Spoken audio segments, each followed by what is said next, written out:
Thank you so much, Audra. That was incredible. So the second performer we have for you is going to be Sasha Maya Ada, who is a Dallas-based activist and artist. Sasha, feel free to come take it away.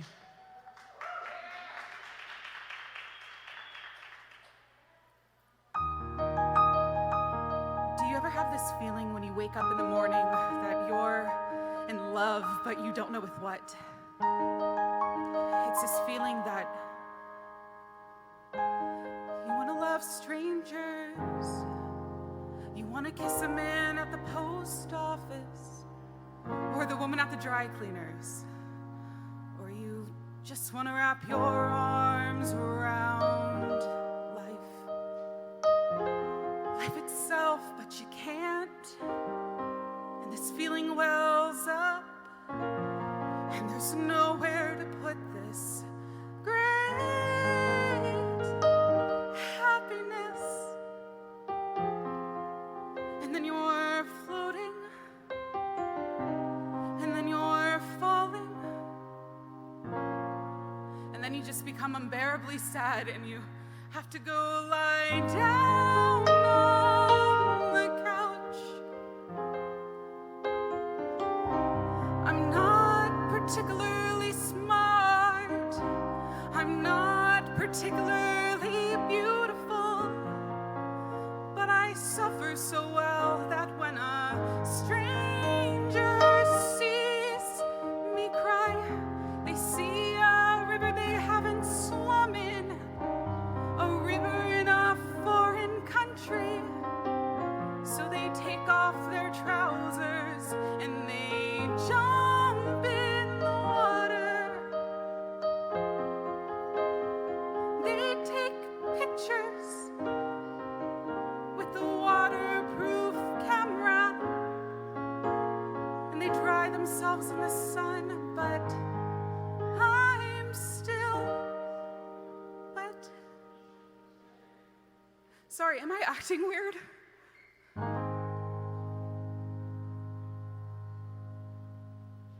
Welcome to DSM's Black Art Matter series. We're here today with Sasha Maya Ada, a Dallas-based performer and social justice activist. Welcome, Sasha. Hi. How are you doing on this beautiful day? It's great. It's a fun day. I'm so happy. So we're going to jump right into the interview here. So every conversation we have, we start with the same question, and that is, what does Black identity mean to and for you? I was supposed to think about this, and I didn't. It's okay. Black identity today. Today is MLK Day. Mm-hmm. I think community, it sort of feels like there are a few days of the year that we get as Black people that is like a sort of synchronous, like the head nod every single day. You know what I'm talking about? Yep. Like the, hey. Yeah, it's like that. It's like that, but continuous. That's what Blackness is today. So do you find, because that's really interesting that you say, today this is what Black identity means for you. So it changes for you based on the day, the week. Can you go into a little bit more detail about that? Yeah, it does change. I think we are so resilient as a people that it just feels natural for it to keep changing. Mm-hmm. I think post like the Capitol storming, mm-hmm. my Blackness that day was frustrated and angry, and just having a bit of a restorative weekend to myself and finding some creative outlets of like spray painting at 11 a.m. or 11 p.m. It's like that helps give me a moment to breathe, and then rolling into the next day, like my Blackness could be something else. My Blackness is always me. Right. But I think it should be as changing as I am. Right. Do you find that there's a different creative Black identity that you hold, or is it all one for you?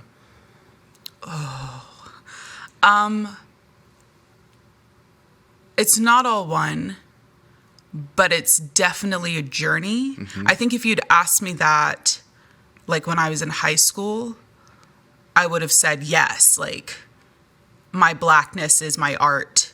And in a way it is, but I think just given the system of acting, for example, there is such a focus on bringing your personal trauma to the table. Mm-hmm. And for Blackness, there is so much trauma that like it's almost impossible to create out of that. So now I think years after and going through my own education and building my own toolbox when it comes to creativity, they're there, but they're not codependent. They can exist sort of as their own identities. Does that make sense? Yeah, for sure. Cool. I want to touch on this, topic of trauma, which comes up in almost every interview we do, right? How does that trauma inform not only your creative and artistic work, but also your work that you do in racial and social justice?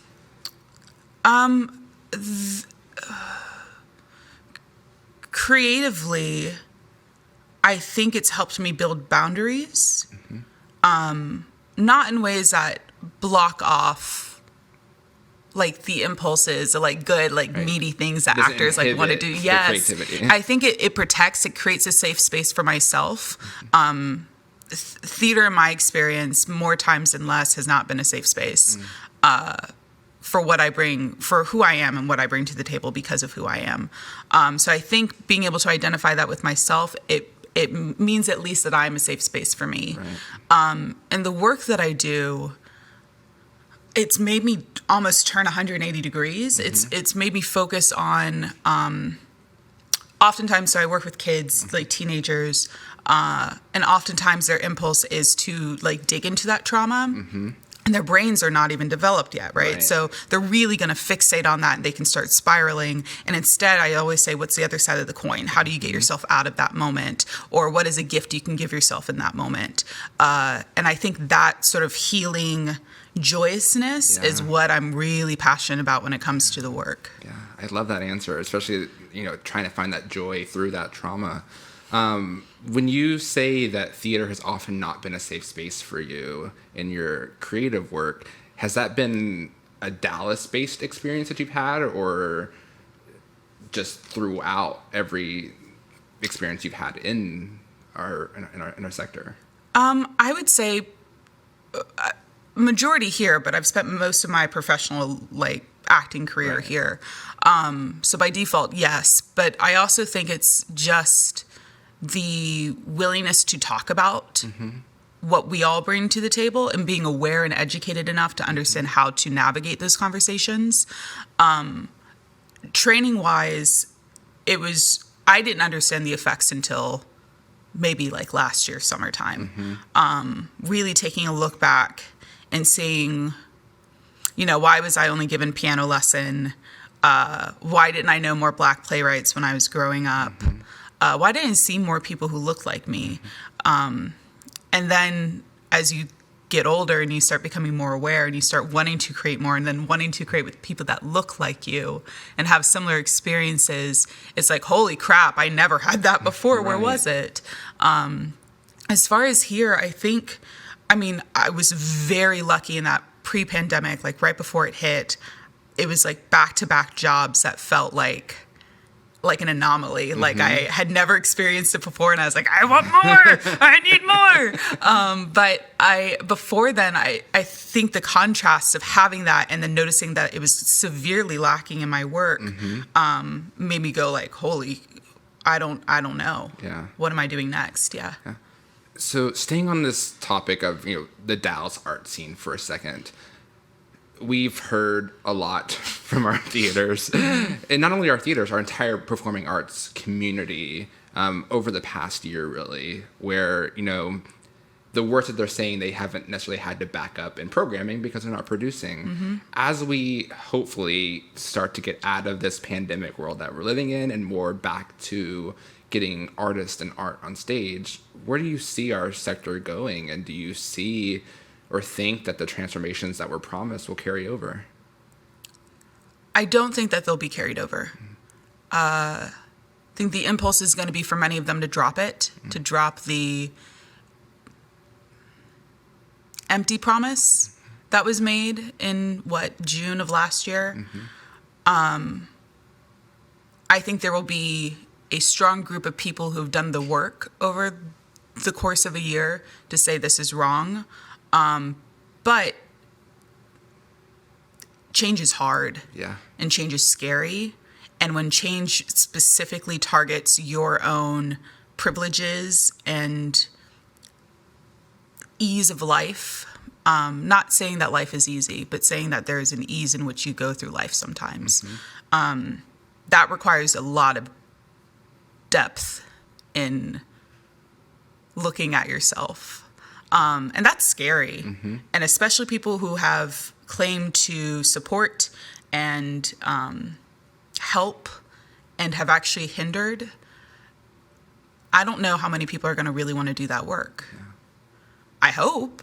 I have a feeling that for sure our generation will be like, nah. We need to fix some things. But I think it's hard because you have a patron group that is used to one thing and not the next, you know, funders who are used to one thing and not the next. And the pressure has to be on the people who are buying the tickets, and sending people to the theater for them to say, yeah, we need the change. So when those promises were made last summer, you mentioned the word empty. Could you tell, was there just a feeling that they felt empty? And then also, you know, it's been a year. They've had a year to work on this, right? Everything that you just said, they've had a year to get themselves ready. So is there any excuse at this point for it not to carry over when they've had that much time to get their ducks in a row? There's no excuse. There's absolutely no excuse. And there's been an excuse for 400 years. There doesn't need to continue to be more excuses. As far as the empty, like what gave me the sense of empty promises, it's a verb. It's like, I'm trying to think of a good metaphor here. It's like I have a black friend. It's like that, but on the theater level of like, oh, Black Lives Matter. Yay. And like that's it. But there's no perspective, there's no like educated perspective from it.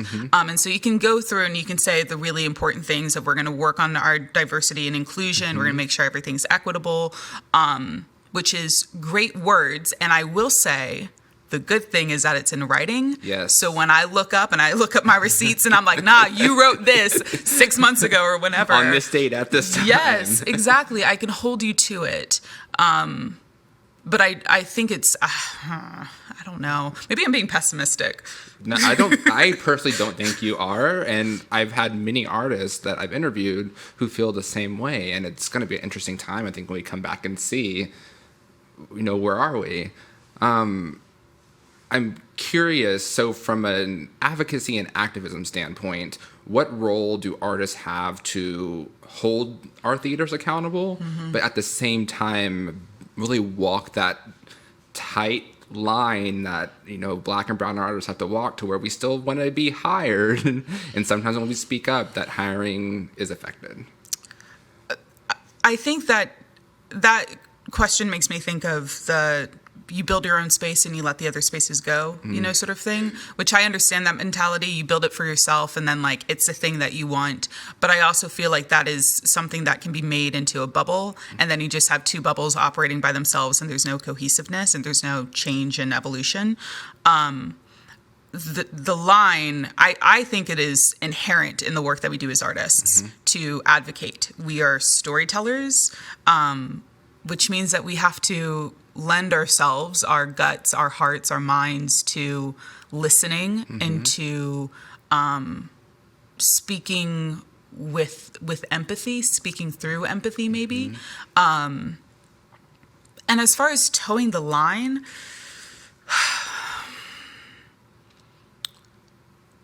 there shouldn't be a line. There shouldn't, yeah. Like, I get that there is a line, but there shouldn't be a line. Maybe that's the end. There shouldn't be a line, period. Yeah. So I'm curious also now, when you work with young people in this realm of, you know, creative arts on top of layering social and racial justice topics onto that work, what has been your response generally from those young people when you work with them? They're surprised that they could create something that feels personal and that they could do it.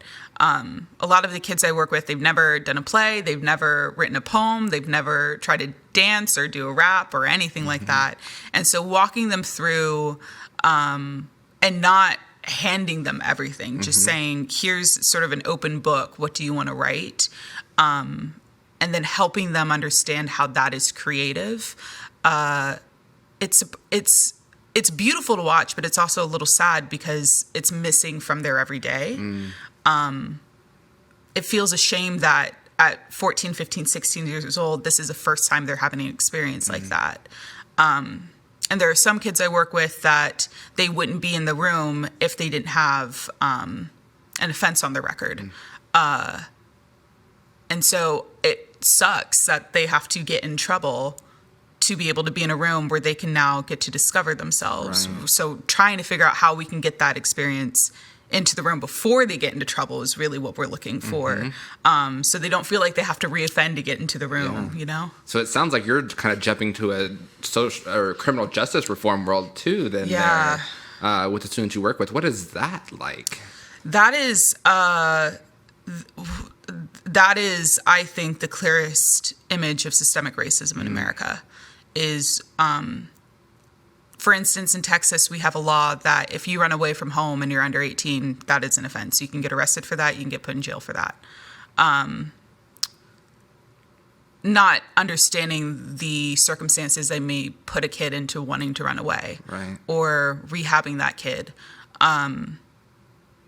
So as far as the criminal justice part of it, I once read a thing where someone was like, it's not a criminal justice system, it's a criminal injustice system. And I think that is a root of the work that I have to do and the work that we do. I mean, that's what I do with Big Thought is constantly looking at, well, how do we make the room exist beforehand, before the bad stuff? Yeah. So I kind of have maybe a multi-layered question for you. But it seems to me that, tackling, the criminal justice system in general and bringing more empathy into it, but also bringing this aspect of social work into it and having those things work together, you are uniquely positioned to do that think about that in a very creative way. Can you talk about that a little bit and how you work with your students on thinking through that creatively and the change you want to see? Because we've heard so many calls for defund the police and having that be misinterpreted to mean different things. But it sounds like from the work that you do, it's thinking creatively about how we just bring empathy into the system. Yes, that's exactly it. When I first started working with Big Thought, I made it very clear that I'm an artist, and that I will work as an artist, and so that means I'll bring whatever creativity I can to the table.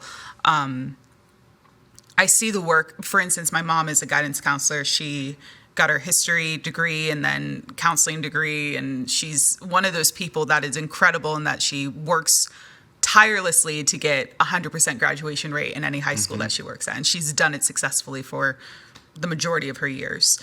That type of work, I think, is part of the existing structure. Like, she works and finds freedom within that structure. I think my job as a creative coming into the room is to say, what is a new structure we can build? The pathway, I guess, that we take, it's often called social emotional learning. I think that artists have already been doing that for generations and generations. So I like thinking of it like taking like goal setting. Like if you were to parallel it to an acting method, like goal setting is your objective. How do you get your objective? What do you do? What's in your way? That requires a bit more of a wide lens to look at.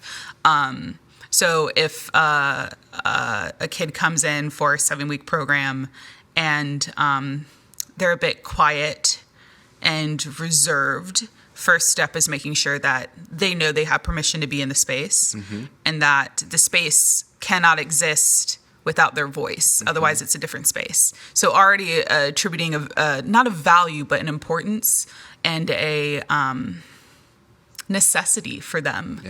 And then saying, okay, what is this thing that you bring into the room that you really want to explore, and then nourishing that. Yeah. So I think it's just listening, being flexible, but also the kid is running the show. I'm not. I'm just listening and being like, oh, that sounds like maybe Ronnie's music class will be great, you know? And then we work from there. Yeah. So I'm going to ask you a bit of a loaded question. Okay, I'm ready. So to change the criminal, how you said, injustice system back to a justice system and bring empathy into that, what is the one must that has to happen from your perspective?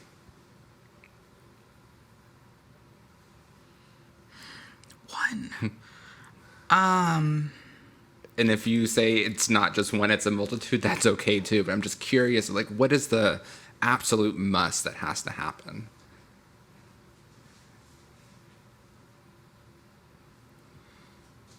Originally, I was going to say Black people need to be in charge of it, of reforming it.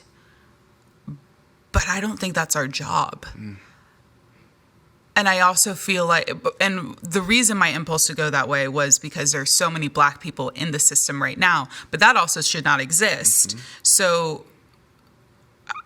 it's such a punitive system. And I know people are like, oh, everyone gets like a medal for participating, but it is sort of like everyone has something to offer. Right. And so how do we figure out what went wrong, and then how do we remedy that? Right. And that's what the system really should be doing. In my eyes, it should be saying, how do we remedy? We should not have people in jail for 20 years for a minor drug offense. Right. That should not happen. And yet, time and time again, we do. I think it's a whole reform, but I don't know. I'm not sure yet of who should be leading that reform. I think it should be Black people, but we do a lot. I don't want to add that on top of it. Right. You know? But also it's our people, and so I want to make sure that like our people are safe. And I mean, clearly they're not right now because COVID is rampant in jails. So I don't have a good answer for you. No, I think you answered that, perfectly. And I guess my follow-up to that would be, very Dallas specific. We have a Black mayor, a Black city manager. We did have a Black police chief in Chief Brown, and then in Chief Hall, they're both no longer with us. We have been a Black-led city, and we still are seeing things that we thought would be fixed with having Black leaders. Why do you think Dallas is so, I don't know if resistant is the right word, but just so behind in making these reforms happen? I think because the structures were never made for us. So you have Black people who are trying to do their best, and maybe the lenses get warped a bit as they continue to get power. And I mean, power is already a warping thing, right? But I don't think that the structures were made for us. Power in America was not made for the Black person. So when you do get power, think of Beyonce, right? Woman has so much power, and yet there are still things that you're like, Black is king, great, but like, what'd you do for them, you know? Oh God, I feel like I just like, there are gonna be so many Beehive people that are like, no, Sasha. We got you. I do love Beyonce. She loves Beyonce. I love Beyonce. The structure's not made for us. And so there's, I think, very little mobility that some people have. I think of just the pain that I saw during the Black Lives Matter marches in the summer, and the response by the police and the defending of the police by the chief. And I think that is an example of how it warps and how there's very little mobility. Do I think she was wrong? Yes, I do. Do I think if she'd been in our shoes watching it happen, she would have reacted a different way. Right. Yeah. So a question I also often ask myself, being a Black person in a position of power in my own organization, is how much do you push without pushing so much you lose your power, versus saying, I'm just going to push hard if I lose it, but then you lose it and someone comes in who does not look or sound like you and has no intentions of carrying on your work. And it seems like a parallel to what we're seeing in some of our leaders. Would you agree with that? Absolutely. I don't know if, I think it depends on the space that you're in. Mm-hmm. I can push in the work that I do. Mm-hmm. And I'm very lucky for that. And I have pushed in the work that I do. And luckily I still have a job. Right. It is not that way for everybody. And that is, I think that's also why you see so many different, genres of activism, is because there are only so many things that people can do in the spaces that they're in. I also, again, I don't think it's our job. I don't. It is, there's something so inherent about the work that is showcasing our trauma. And it's like, when I get done, I don't want to feel exhausted. I want to feel liberated. And I'm using that word very specifically. I want to feel liberated. And if constantly I'm having to show people, well, this is why, for instance, we may need more hotspots in one area, right? Is because of redlining. And what is redlining? Oh, well, AT&T and Verizon, are following the district lines, which means that there's going to be lower signal in spaces that have been redlined, right?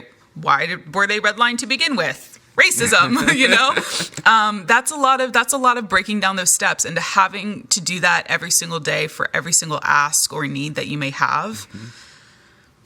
I mean, that's tiring, right? Yeah, for sure. So I actually have a follow-up question from the last time we spoke, which was, after the election and the historic election of Kamala Harris as our first, Black woman vice president, but also the conversation we had about, Black women really helping to deliver that win, specifically in Georgia as well. And now we've also seen that same kind of response in Georgia again in the recent runoff, where Black women came out and did their thing like they have been doing for centuries, right? Your identity as a Black woman, what does that mean to you, that power that we've seen harnessed? And should the world be scared? Yeah. Oh, yeah. The world should be scared. You've heard that phrase of like, if Black people wanted revenge, like the world would look completely different. Yeah. The power,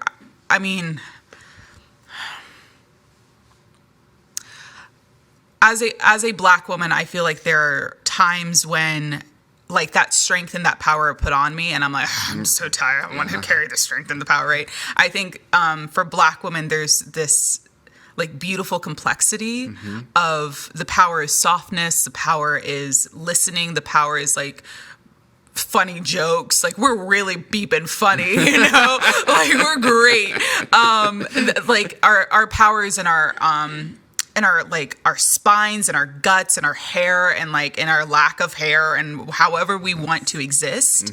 And I think just that, like that persisting and then everyone seeing in the country now is so exciting. But I think just like identity as a Black woman is sort of everything. Yeah. It's yes, that strength and that power, but it's also like, I don't know, like soft bellies and colors and, smiles and really red lips, Yeah, I'm so glad we got to talk again, because after Georgia happened, the runoff happened, I was like, I need to talk to her and ask her about how she felt about that. I want to take us back to the very beginning of our conversation, talking about, today is MLK Day, and you mentioned, there's those days that we have where the head nod days. Are those type of days and moments, very few and far in between, beneficial for the Black community in your opinion? Or do you think there needs to be this shift in narrative of every day is a head nod day because every day it's great to be Black in America? I think the head nod exists as like that every day is a great day to be Black in America. I think when we get a special day, like MLK, or like Black History, like every day should be Black History Month, but here we are, right? It's like It's like that boost that you get when you're running. Like I run a lot. It's like that boost that you get when you're running though, where you're like maybe like a mile in. I'm being very generous with myself right now. When you're like a mile in, you're like, oh, I'm so tired. And then you're like, oh no, there's that boost of adrenaline. That's what those days are right now. Hopefully we won't need those boosts of adrenaline later. But right now, especially given 2020, I think it's very helpful for us to have those like, oh no, today's the day for like, I'm black on MLK Day. Black and That's blessed. great, right? Yeah, black and blessed. I love that. Well, Sasha, it's been such a pleasure to speak with you today. I have one last question I want to end us on, and that is on this idea of really finding joy in Black identity and what advice you have for young people that you work with, but just for the Black community in general, of the importance of that joy, not only in our work, but just in our daily living.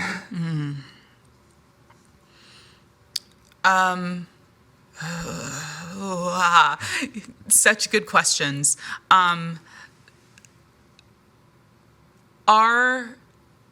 We have been changed after, like, we as a people have been changed after an incredibly traumatic existence. And that has changed our DNA. That has changed our structures of family, of spirituality. And I think the power of joy has the same power as the trauma does, if not more, to, I don't want to say repair, because it's not broken. We exist in this world for a reason in the way that we do, and we just keep moving through. But it's almost like the joy does something magical to us. Like, Black people laughing, like, my day is made, you know? You know? Yes. So I think that's the importance, is whatever joy you may find. Like, I've been binging Bridgerton over and over and over again. I know it's kind of problematic in some moments, but I think that the joy I get from seeing people who look like me in roles that I have like wanted to die to be in, brings me so much joy that, like, everything's good. Like, I don't need to turn on the news. It's great. You know? Yes, I love that answer. Well, Sasha, thank you for being here and doing a follow-up interview with us. On behalf of myself and DSM, thank you for the work you do for our community, not just the Black community, but the Dallas arts community. Your voice and your presence and your work is so important for pushing us forward. And I feel so lucky and blessed to be here with you on this day talking to you about your work. Thank you. So thank you for being here, and that's it.